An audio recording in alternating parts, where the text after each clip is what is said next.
Hi guys, అందరు ఏం చేస్తారు?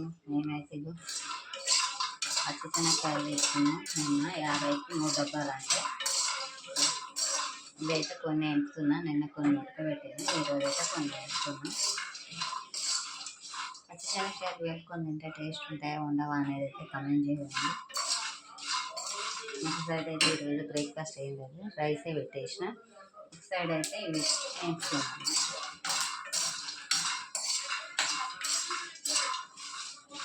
పచ్చిశనగకాయలు అంటే ఎంతమందికి ఇష్టం కామెంట్ చేయండి. ఉడకబెట్టుకొని తిన్నా, లేదా నేను చిన్నగా ఉన్నప్పుడు అయితే పొయ్యిలు వేసి కాల్చి ఇచ్చేవాళ్ళు అనమాట. బాగుండేది టేస్ట్. చూడండి, 3 కాయ వచ్చిందంటే చిత్రంగా చూసేది, 3 గింజల కాయ. ఇప్పుడు మొత్తం అయ్యే వండుతుంది అన్నమాట. నేను చిన్నగా ఉన్నప్పుడు ఒక్కటి వస్తే బస్తకు మొత్తం వల్ల ఫుల్ హ్యాపీగా ఫీల్ అయ్యేవాళ్ళం. మీరు కూడా అనుకోండి, కమెంట్ చేయండి. కొన్ని అయితే ఎంచుకున్నా. ఎంచుకొని తింటే టేస్ట్ ఉంటాయా, ఉడకబెట్టుకొని తింటే టేస్ట్ ఉంటాయా కమెంట్ చేయండి. బాయ్ మరి.